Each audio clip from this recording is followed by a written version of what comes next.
अब एक और इम्पोर्टेंट इशू पर बात करते हैं जिसके कारण बहुत से लोगों को वो सब झेलना पड़ता है जिसकी उन्होंने कोई गलती नहीं की होती। Fake feminism. इसका मतलब है कि लोग फेमिनिज्म के असली प्रिंसिपल का गलत यूज करते हैं। वो एक्चुअल जेंडर इक्वालिटी के लिए स्टैंड नहीं लेते। इसके कुछ एग्जांपल्स हैं कि जैसे पहला, फेक एक्यूजेशंस। बहुत जगहों पर देखने को मिलता है कि लड़कियां झूठी कंप्लेंट्स या एक्यूजेशंस फाइल करती है अगेंस्ट मैन।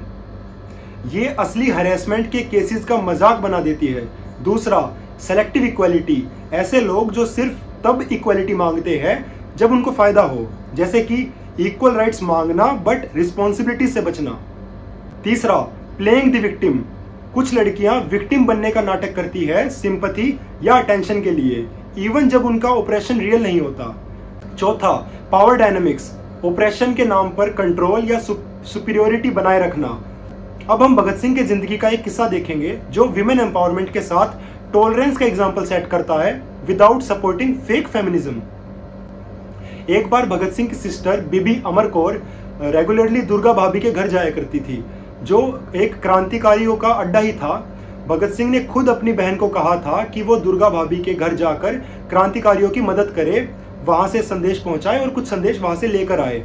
लेकिन भगत सिंह की चाची हुकुम कौर इससे नाराज हुई और उन्होंने बीबी अमर कौर को कहा कि वहां तुम ना जाओ, क्योंकि इतनी देर तक तुम्हारा वहां रहने का क्या मतलब है, वहां बहुत सारे लड़के आते हैं। असल में चाची एक ट्रेडिशनल सोच वाली थी, इसलिए उनको ये सब गलत लगता था।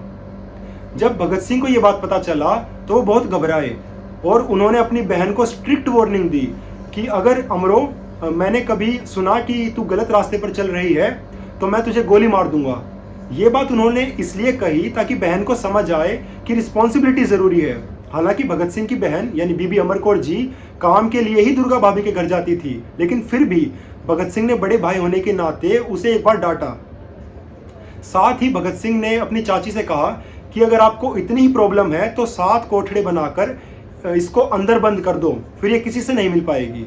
ये भगत सिंह का एक सरकास्टिक तरीका था ये दिखाने का कि औरतों को कंट्रोल करना सोल्यूशन नहीं होता।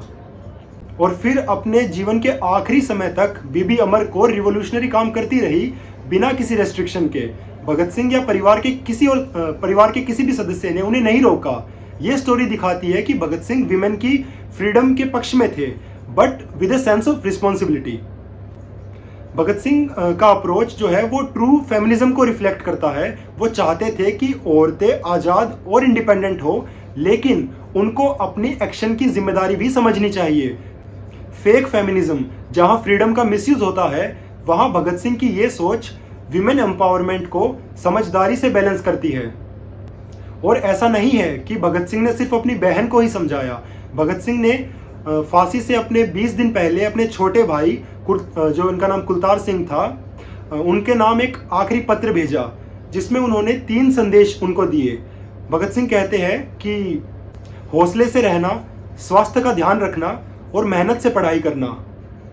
ये 3 संदेश मैं समझता हूं कि सबको अपनाने चाहिए, ये समझ के कि भगत सिंह ने आपको ये 3 बातें बोली है।